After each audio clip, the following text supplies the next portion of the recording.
মহাকাশে সৌরবিদ্যুৎ কেন্দ্র তৈরি করে সেখান থেকে পৃথিবী ও স্যাটেলাইটে বিদ্যুৎ পাঠানোর প্রযুক্তিতে বড় অগ্রগতির দাবি করছে চীন।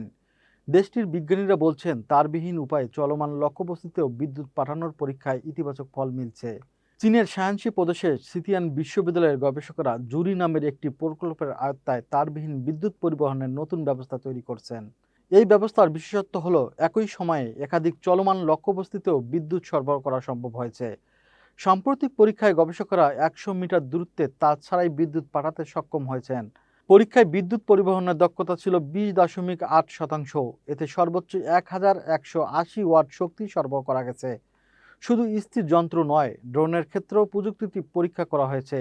গবেষকদের তথ্য অনুযায়ী ঘন্টায় ৩০ কিলোমিটার গতিতে উঠতে থাকা একটি ড্রোন ৩০ মিটার দূর থেকে স্থিতিশীলভাবে ১৪৩ ওয়াট বিদ্যুৎ গ্রহণ করতে পেরেছে। অর্থাৎ ভবিষ্যতে উড়ন্ত ড্রোন বা মহাকাশযানকে মাঝপথেই তারবিহীনভাবে চার্জ দেওয়ার সুযোগ তৈরি হতে পারে। গবেষকদের পরিকল্পনায় থাকা মহাকাশ সৌরবিদ্যুৎ কেন্দ্রটি হবে কক্ষপথে স্থাপিত বিশাল সৌর প্যানেলের বহর। এইসব প্যানেল সরাসরি সূর্যের আলো সংগ্রহ করবে। পরে সেই শক্তি মাইক্রোওয়েভ বা লেজার প্রযুক্তির মাধ্যমে পৃথিবী কিংবা মহাকাশে থাকা স্যাটেলাইটে পাঠানো হবে।